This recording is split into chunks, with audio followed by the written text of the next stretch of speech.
Hello everyone and I hope आप सब बढ़िया होंगे। आज काफ़ी टाइम बाद मिल रहे हैं and this is one of the most important video, how to start UPSC preparation. और 10 ऐसे पॉइंट्स मैं आपको बताऊंगा कि आपको स्टेप बाय स्टेप कैसे फॉलो करना है ताकि आपकी प्रिपरेशन अच्छी हो। ठीक है, ओवर द ईयर्स ये चीज़ें मैंने बहुत सीखी हैं।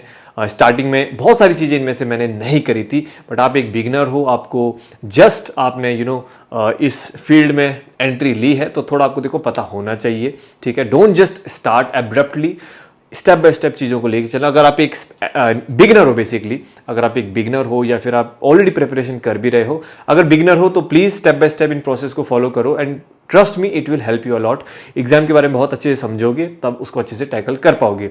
अगर आप ऑलरेडी प्रिपरेशन कर रहे हो तो भी आप देख लो कि इनमें से कोई ऐसा पॉइंट मिस तो नहीं हुआ आपसे, क्योंकि अगर इनमें से ऐसा कोई पॉइंट आपने मिस कर दिया तो फिर आपको अपनी प्रिपरेशन में दिक्कत आएगी। ठीक है, ज़्यादा लेंदी नहीं रखूंगा, वीडियो को सिंपल से रखूंगा। और हाँ, वीडियो के बीच में मेंटरशिप के बारे में थोड़ा सा आइडिया दूंगा कि अभी जो मेंटरशिप स्टार्ट होने वाली है क्या होगा, कैसा I am planning about it, तो थोड़ा मेंटरशिप के बारे में बताऊंगा। और एक और चीज़ बोलता हूं कि न्यूज़पेपर नोट्स के बारे में, अगर आपने अगर टेलीग्राम ग्रुप नहीं ज्वाइन कर रखा है मेरा, जिसमें कि हम डेली न्यूज़पेपर नोट्स डालते हैं, बोथ इंडियन एक्सप्रेस और द हिंदू के कंपाइलेशन 6 to 8 इंपॉर्टेंट आर्टिकल्स, तो डिस्क्रिप्शन में लिंक डाल दूंगा तो ज्वाइन कर लेना है। ठीक है, सीधे स्टार्ट करते हैं, how to start preparation and 10 steps for UPSC preparation step by step. ठीक है, देखिए सबसे पहला है नो अबाउट द सर्विसेज। देखो, अभी मैं ये नहीं बोलूंगा कि सीधे एनसीईआरटी से पढ़ना है या न्यूज़पेपर पढ़ना है, नहीं, वो अलग चीज़ होती है। ठीक है, अगर आप एक बिगिनर हो, ठीक है ना, मैं सिंपल सी बात बोलता हूं, if you are a beginner, तो एक बिगिनर के लिए सबसे इंपॉर्टेंट चीज़ ये होती है जानने के लिए कि भाई जिस एग्ज़ाम की मैं प्रिपरेशन करने की सोच रहा हूं, भाई उस एग्जाम में जो सर्विसेज मिलती हैं तो उन सर्विसेज में जो ऑफिसर्स हैं उनका काम क्या होता है। अगर आपको यही नहीं पता है कि भाई आईएएस का काम क्या होता है, आईपीएस का काम क्या होता है, I can guarantee you through out the journey आप मोटिवेटेड नहीं रहेंगे, आप कंसिस्टेंट नहीं रहेंगे। क्यों? क्योंकि आपको पता ही नहीं आप किस चीज़ की प्रिपरेशन कर रहे हो। बहुत से एस्पिरेंट गलत मुद्दों को दिमाग में लेके चलते हैं और फिर उन मुद्दों को लेके वो तैयारी स्टार्ट करते हैं, और होता क्या है, कंसिस्टेंसी नहीं बन रही, डिमोटिवेटेड फील कर रहे हैं, पढ़ने में मन नहीं लग रहा है। क्यों? क्योंकि इनिशिएटिव गलत तरीके से हुई है।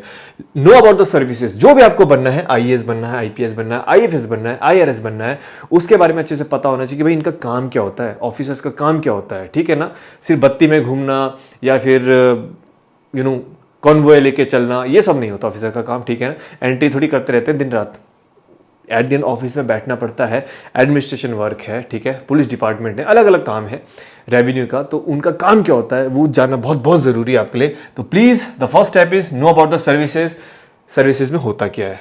दूसरी स्टेप क्या है, वाई आईएएस। देखो एक बार आपको पता चल गया, ठीक है, अब तो मुझे पता है भाई आईएएस का काम क्या है, आईपीएस का, वो मुझे मत सिखाओ, I know that very well, that is very good for you. दूसरी बात आती है वाई आईएएस आईपीएस, ये है बस असली खेल।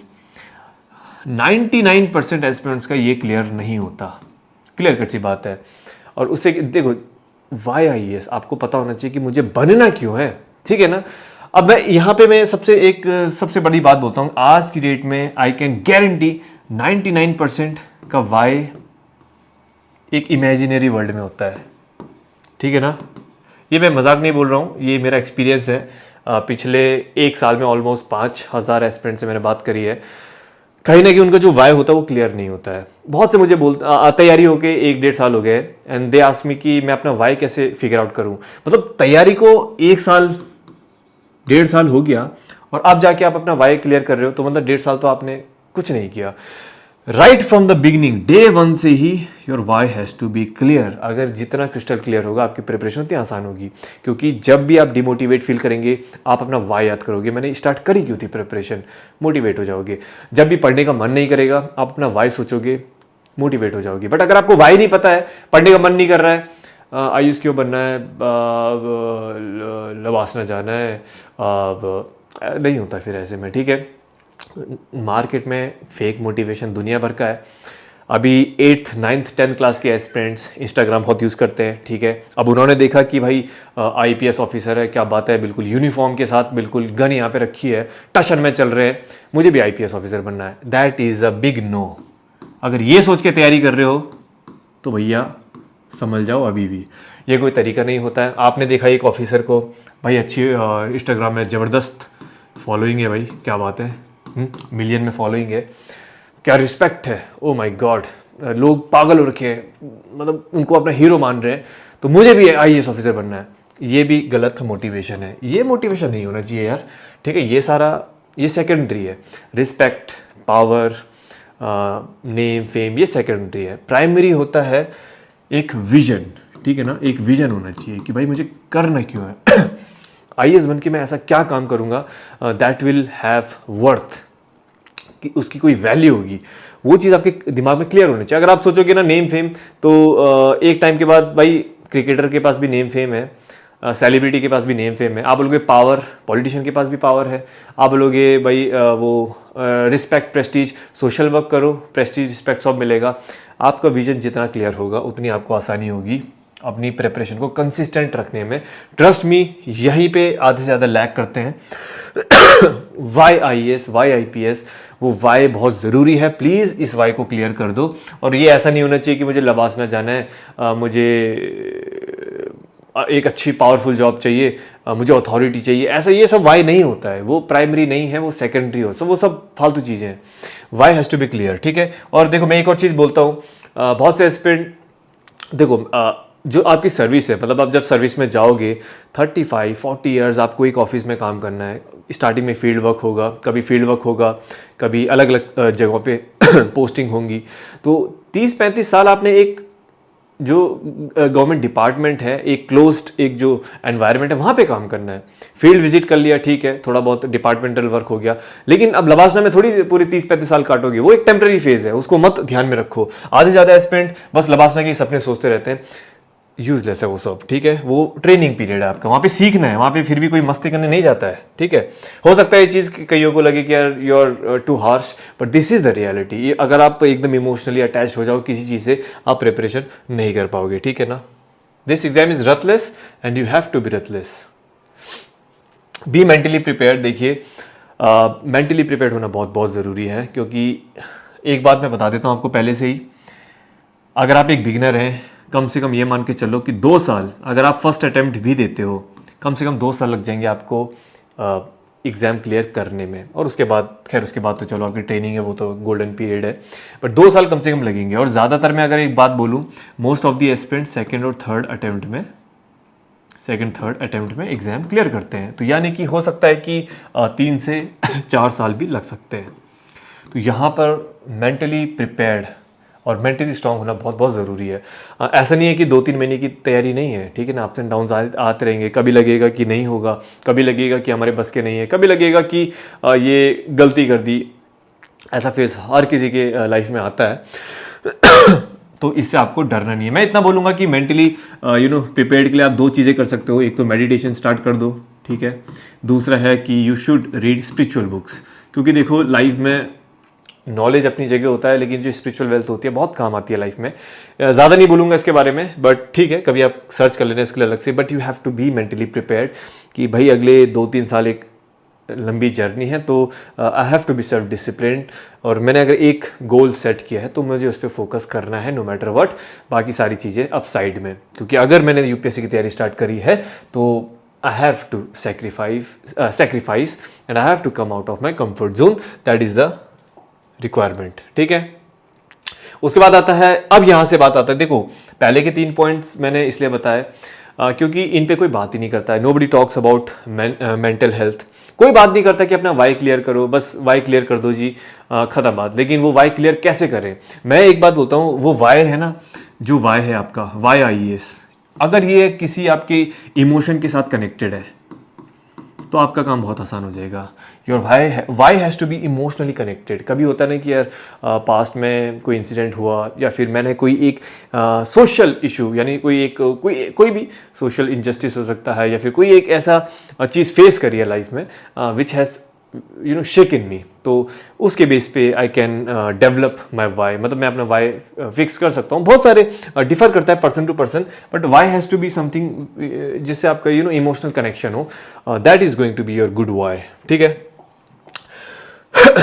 देखिए दूसरा आता है, अब सीधे प्रेपरेशन अब स्टार्ट कैसे करना है। देखो, अंडरस्टैंड द एग्जाम पैटर्न। बहुत ज़रूरी है। मैं अभी की बात कहूँ बहुत से एस्पिरेंट्स अभी भी मेरे से पूछते हैं कि प्रीलिम्स ऑब्जेक्टिव है और आपका जो मेंस है वो सब्जेक्टिव है कि नहीं है। दिस इज शॉकिंग यार, आपने तैयारी स्टार्ट कर दी और आपको पता ही नहीं कि प्रीलिम्स में कितने पेपर आते हैं। आपको यही नहीं पता कि सी सेट क्वालिफाइंग है कि नहीं है। आपको यही नहीं पता सी सेट में एक क्वेश्चन 2.5 मार्क्स का होता है।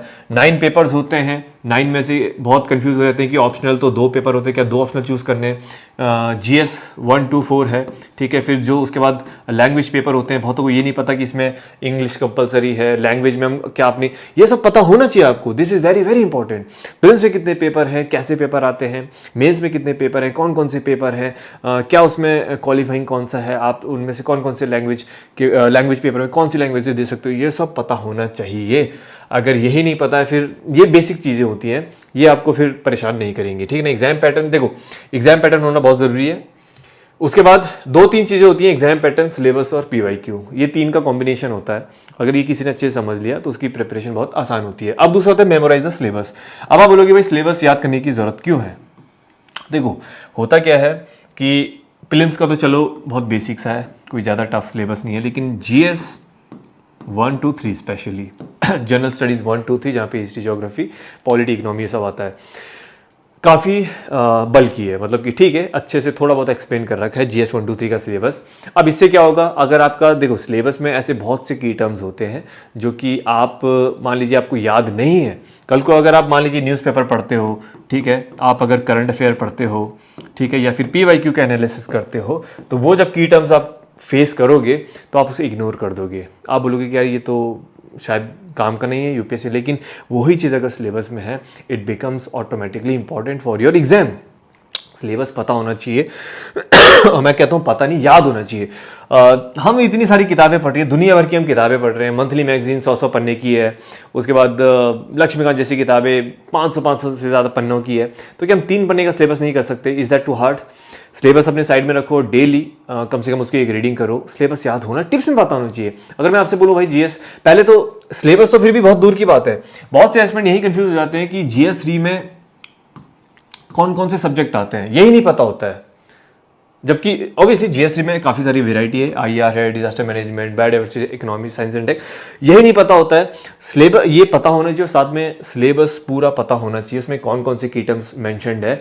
आपका काम बहुत आसान होगा अगर आपका सिलेबस टिप्स में, आई कैन गारंटी आपको कभी किसी का एनालिसिस न्यूज़पेपर के देखने की जरूरत नहीं पड़ी, क्योंकि बहुतों को दिक्कत ये होती है न्यूज़पेपर पढ़ें क्या।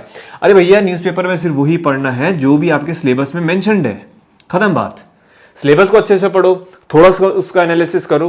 एनालिसिस से याद आता है मेरे को कि अभी जो मैं मेंटरशिप स्टार्ट करूंगा, एनालिसिस आया इसलिए मेरे को याद आ गया, वरना मैं भूल गया था मेंटरशिप के बारे में। देखिए 15 अगस्त थोड़ा सा मेंटरशिप की मैं बात करता हूँ, बिकॉज ठीक है, देखिए मोटा मोटा बताता हूँ आपको, एक सेकेंड।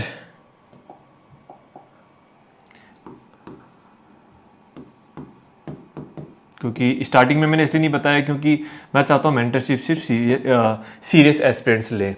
स्टार्टिंग में बता दूंगा तो सब मेंटरशिप देख लेंगे। I don't want non serious aspirant in my mentorship. मैं वही चाहता हूँ जो सच में मेहनती है या सच में एग्जाम निकालना चाहता है, मैं चाहता हूँ वही मेंटरशिप ले और उन्हीं के साथ मेरा इंटरेक्शन हो। क्लियर कट सी बात है। देखो मेंटरशिप का मैं बताता हूँ। अभी करंटली तो मैंने ऐसा सोचा है, मोटा मोटा आइडिया, कि 6 मंथ्स की मेंटरशिप आई एम प्लानिंग, जिसमें कि वीकली बेसिस पे आई बी टेकिंग क्लास, क्योंकि मेरा रेगुलर UPSC 2023 बैच चल रहा है, जो कि मेरी सबसे पहली प्रायोरिटी है। I can not compromise this. वहाँ पे रेगुलर क्लास चलती है, हफ्ते में 3 वो सब। तो मेंटरशिप में ये है कि 25 वीक्स का आई एम प्लानिंग, ठीक है। एंड संडे को like I be taking zoom session लूँगा, ठीक है। जूम सेशन होगा, बल्क में जो बच्चे आएंगे, मान लो जितने बच्चे आते हैं, एक बैच बनेगा, तो डिपेंड करता है कितने आते हैं। तो जूम की होगा, उसमें क्या होगा, जैसे कि ऑब्वियसली बेसिक से आई बी टेकिंग सेशंस, मॉड्यूल्स होंगे बेसिकली बेसिक से, कि हाउ टू स्टार्ट प्रिपरेशन, अपना वाई कैसे क्लियर करे, और जैसे एग्जाम पैटर्न को समझाना हो गया, सिलेबस का एनालिसिस, यस सिलेबस का, और प्लस PYQ एनालिसिस, ये एक की फीचर है। तो प्रीलिम्स का हो गया, डीप एनालिसिस हो गया, उसको PYQ से कनेक्ट करना, ठीक है, बाकी और सब्जेक्ट्स को हम कैसे इंटरकनेक्ट कर सकते हैं, सिलेबस का है, PYQ, इस तरीके से मेरा मतलब मेंटरशिप का मैंने प्लानिंग करी है। अभी और इस पर बात चल रही है कि और हम क्या चीज़ ऐड कर सकते हैं क्या नोट्स प्रोवाइड कर सकते हैं या फिर और भी चीज़ें हैं, तो काइंड ऑफ ऐसा रहेगा। एंड मोटा मोटा तो आई हैव प्लान्ड कि 15 अगस्त से सोच रहे हैं कि एडमिशन स्टार्ट कर दें, एंड उसके बाद आई एम प्लानिंग कि 1 सितंबर से क्लासेस स्टार्ट, मतलब कि संडे को होंगी क्लासेस ऑब्वियसली। तो this is what my currently plan is, ठीक है। इसमें मेन मेंटरशिप में यही है कि आपको बेसिक से लेके पूरा इंटरव्यू तक सब बता दूं, क्या पढ़ना है क्या नहीं पढ़ना है, कैसे पढ़ना है, करंट अफेयर कैसे कवर करना है, एक्स्ट्रा सोर्सेज कैसे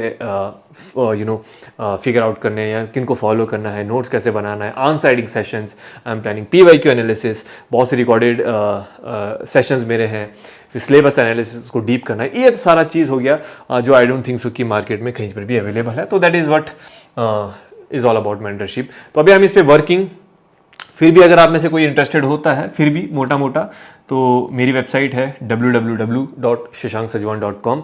वहाँ पर जैसे लिखा है व्हाट्सएप फॉर UPSC 2024 बैच, तो उसी मतलब वहीं पे उसी व्हाट्सएप पे आप टेक्स्ट कर सकते हो, और बाकी ठीक है, थोड़ा बहुत देखते हैं, मतलब आप लोगों को कांटेक्ट कर लेंगे बाद में।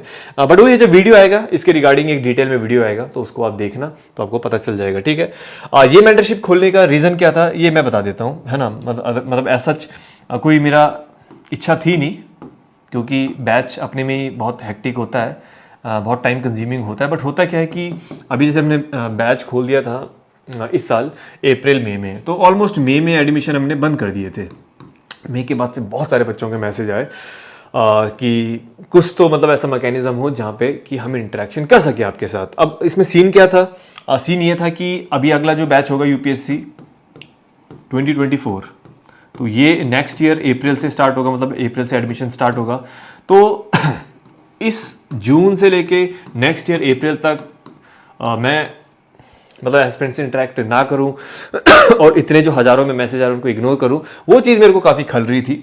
तो भाई जो सच में जिसकी रिक्वायरमेंट थी, आई थॉट कि एटलीस्ट उसके लिए कोई ना कोई ऐसी चीज़ स्टार्ट होनी चाहिए जहां पर कि अगर जो सच में इंटरेक्ट करना चाहता है, जो सच में कनेक्ट होना चाहता है, तो उसके लिए एक नई चीज़ होनी चाहिए, एंड दैट इज़ मेंटरशिप, ठीक है। तो ये चीज़ें ज़्यादा नहीं इस पर बोलूँगा अब, ठीक है। Memorise the syllabus, I told you कि सिलेबस को अच्छे से याद कर लो, and it is going to help you a lot.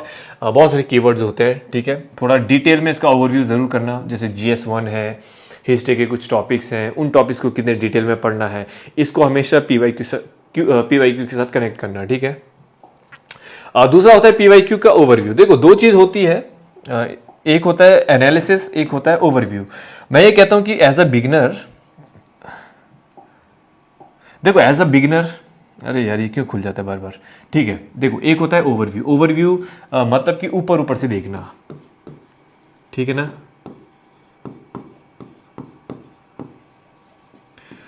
भाई एज अ बिगिनर बहुत से क्वेश्चन आपको समझ में नहीं आएंगे, ये किस टॉपिक से लिया गया, किस एरिया से लिया गया है, ठीक है ना। इनफैक्ट कुछ क्वेश्चन ऐसे होते हैं कंफ्यूजन आ जाती है किस सब्जेक्ट से लिया गया है। तो मैं ये कहता हूँ कि एज अ बिगिनर अभी थोड़ा सा PYQ के ऊपर देखना है कि किस तरीके से UPSC क्वेश्चन फ्रेम करता है, उसके ऑप्शन कैसे होते हैं, ठीक है। मैपिंग के या ज्योग्राफी के क्वेश्चन कैसे पूछता है UPSC, वर्ल्ड ज्योग्राफी से कैसे पूछता है, इंडिया की ज्योग्राफी से कैसे पूछता है, फिजिकल फीचर्स में कैसे क्वेश्चन टारगेट करता है, ठीक है। ऐसा इस तरीके से हमें देखना है। जैसे मॉडर्न में भी हो गया कि ठीक है क्रोनोलॉजी पूछ रहा है, तो कैसे कैसे क्वेश्चंस को वो फ्रेम करता है। हमें जस्ट ये देखना है कि किस तरीके से क्वेश्चन बन रहे हैं, थोड़ा आइडिया लेना है कि UPSC का पेपर कैसा होता है, पहली रिक्वायरमेंट ये है।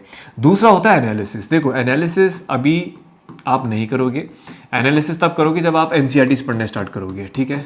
जब NCERTs पढ़ना स्टार्ट करोगे, थोड़ा थोड़ा नॉलेज गेन करोगे, उसके बाद आप थोड़ा सा कह सकते हो कि PYQ का एनालिसिस कर सकते हो। और मैं कहूँगा स्टार्टिंग जो लेटेस्ट वाले क्वेश्चंस हैं ईयर हैं 2022 से बैकवर्ड्स जाना, ठीक है ना। 2022 का करना पहले अच्छे से, फिर 21 का, 20 का, 19, 18 ऐसे ऐसे करके, ठीक है। उसके बाद आता है, देखो सारी चीज़ें क्लियर हो गई है, you know now your mind is, देखो अभी इस स्टेप पे पहुंच के इट इज़ वेरी क्लियर, आपका माइंड में क्लियर हो गया मुझे IAS बनना है। आपको क्लियर हो गया है कि भाई ठीक है, जिस एग्जाम के लिए मैं तैयारी कर रहा हूँ, जिस पोस्ट के लिए मैं तैयारी कर रहा हूँ, वहाँ पे काम क्या होता है। Now you are motivated, you are energetic, your mind is clear, mentally you are prepared कि यस बहुत तगड़ा एग्जाम है, बहुत मेहनत करना है, सेक्रीफाइस करना है, कंफर्ट जोन से बाहर आना है, but I will do my best. There will be challenges, I will be demotivated at one point of time, I might be, not जरूरी नहीं है कि हर कोई डिमोटिवेट फील करेगा, but they might be some situations जहाँ पर कि बहुत मुश्किल हो सकता है, बहुत चैलेंजेस फेस करने पड़े, but still I will not give up and I will continue fight for this exam. तो जब आपका माइंड क्लियर है, now it is time to make a plan and schedule, ठीक है ना। You have to make a plan and start with basic books. अब आपको एक प्लान बनाना है, जैसे मैं स्ट्रैटेजी लाता हूँ ना, यूपीएससी 2023 स्ट्रैटेजी, 2024 स्ट्रैटेजी, वो देखो एक गाइडेंस होती है आप लोगों के लिए। जैसे कि मैं ये नहीं बोलता हूँ कि मेरी स्ट्रैटेजी आप ब्लाइंडली फॉलो करो, नहीं करो, किसी की भी मत करो follow. No two people are equal, ठीक है, no two people have same thoughts and no two people can have same strategy, it is very clear.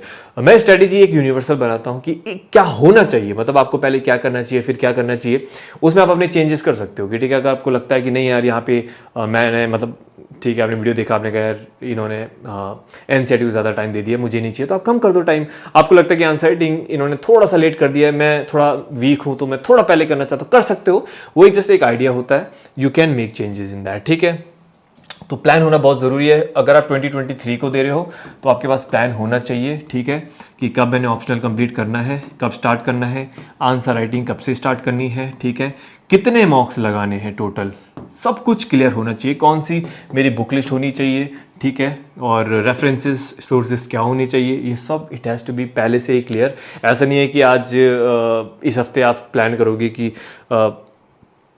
इस हफ्ते ये पढ़ता हूँ, फिर अगले हफ्ते ऐसे पढ़ता हूँ। पूरा माइंड में पहले से एक मैक्रो प्लान रेडी होना चाहिए। माइक्रो प्लान्स तो चेंज होते रहते हैं, ठीक है ना। Macro plan as a whole कि मुझे किस वे में लेके चलना है चीज़ों को। और वैसे भी एक और बात बोलता हूँ, यूपीएससी 2023 10 मंथ्स यानी अगस्त से अब 10 महीने बचे हैं, तो 10th मंथ्स की स्ट्रैटेजी इस हफ्ते मैं अपने मेन चैनल पे डालूंगा, तो प्लीज़ देख लेना। उसके बाद आता है you have to start with, अब देखो मैं जस्ट एक मैक्रो ब्रॉड प्लान बताता हूँ आपको, क्योंकि अब मैं यहाँ पे डिटेल में स्ट्रैटेजी बताऊंगा, या थोड़ा सा टाइम कंज्यूमिंग हो जाएगा। देखो पहला फेज ये होता है, अब आपको हमेशा एनसीईआरटी से स्टार्ट करना है।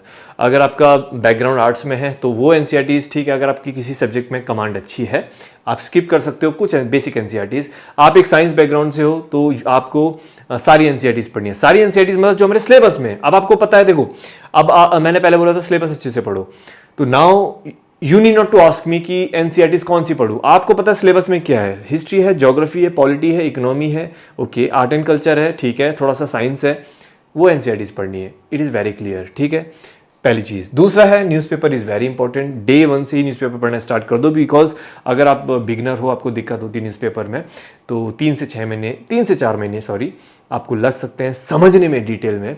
तो प्लीज़ डे 1 से पढ़ना स्टार्ट कर दो। बाय द टाइम आपकी एनसीईआरटीज कंप्लीट होंगी, you will be advance player in newspaper, ठीक है ना।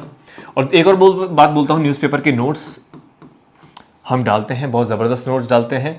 टेलीग्राम पे है, आई थिंक IAS/IPS_ प्रेपरेशन करके है यूज़र नेम। डिस्क्रिप्शन पे भी मैं टेलीग्राम का लिंक डाल दूंगा, तो आप देख सकते हो। अच्छे नोट्स हैं, यू कैन डेली बेस पे हम डालते हैं न्यूज़पेपर के, यू कैन सी देम, ठीक है ना।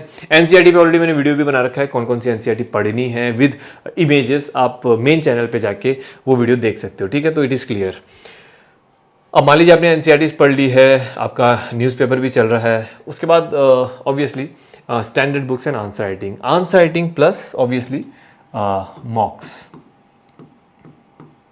और देखो साथ में सिलेबस और पीवाईक्यू को तो आपने देखना ही देखना है।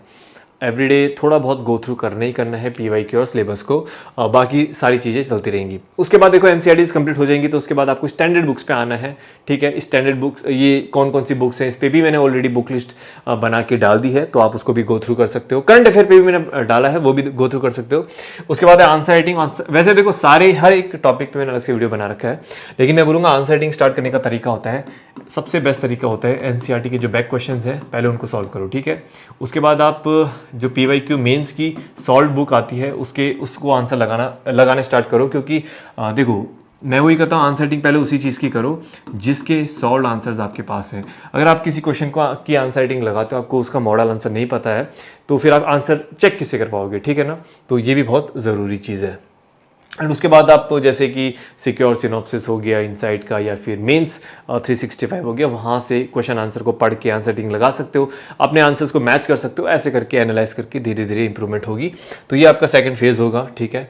And the last will be obviously, जब आप सारी चीज़ पढ़ लोगे तो you have to keep on practising and revising, that is it. तो ये सारी चीज़ें, इनको डिटेल में मैंने अपनी स्ट्रेटजी वीडियोस में कवर कर रखा है, और ये इन पे अलग अलग छोटे छोटे वीडियोस भी मैंने अपने मेन चैनल पे बना रखा है। तो यहाँ पे बता के फालतू वीडियो लंबा करने का कोई मेरा मूड नहीं है, ठीक है। तो बस यही है, ठीक है guys. At the end it is very very important. बस मैं एक और चीज़ बोलूँगा कि अगर रिवीजन की बात करते हैं तो एज ऑलवेज मेरा हमेशा से 3 फंडा का फॉर्मूला था। जो भी डेली पढ़ते हो रात को या अगले दिन सुबह रिवाइज करो। जो भी 6 दिन पढ़ते हो मंडे टू सैटरडे, संडे को रिवाइज करो। डिपेंड करता है, इट्स नॉट संडे, मंडे को भी रिवाइज कर सकते हो, ट्यूसडे को भी रिवाइज कर सकते हो, it's up to you. 1 to 26 जो भी पढ़ते हो, और एंड में मंथली रिविजन करो, ठीक है। प्रैक्टिस की बात करता हूँ, ज़्यादा नहीं। अगर आंसर राइटिंग स्टार्टिंग में, आप स्टार्टिंग में क्या कर सकते हो, स्टार्टिंग में 1 से 2 क्वेश्चन आप आंसर राइटिंग कर सकते हो, ठीक है। जब आप 2-3 महीने हो जाए तो आप फुल लेंथ आप वीकली बेस पे लगा सकते हो।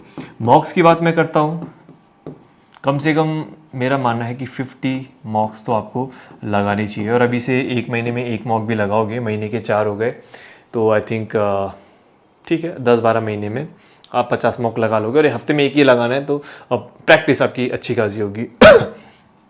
ठीक है, तो यही है। तो बस देखिए, वैसे तो बहुत सारी चीज़ें होती हैं बताने को। छोटा रखना चाहता था वीडियो 10-12 मिनट का, लेकिन फिर भी 26 मिनट का हो गया है। इतनी सारी चीज़ें होती है बताने को, क्योंकि देखो यूपीएससी में छोटी छोटी चीज़ें बहुत मैटर करती है। हमारी प्रिपरेशन बहुत अच्छी चलती है, लेकिन एक आध पॉइंट अगर बिगड़ गया तो बहुत भारी नुकसान हो सकता है। तो अपनी तरफ से मैंने कोशिश करी कि आपका ऐसा कुछ मिस ना हो, ठीक है। So that's it guys, and thank you so much for watching. अगर आपने पूरा वीडियो देखा है तो प्लीज़ बता दीजिएगा कि मैंने पूरा वीडियो देखा है। और मेंटरशिप के बारे में बीच में मैंने डिस्कस किया है, तो ऐसे तो पता चल ही जाएगा, ठीक है। तो that's it, thank you so much guys, and see you soon.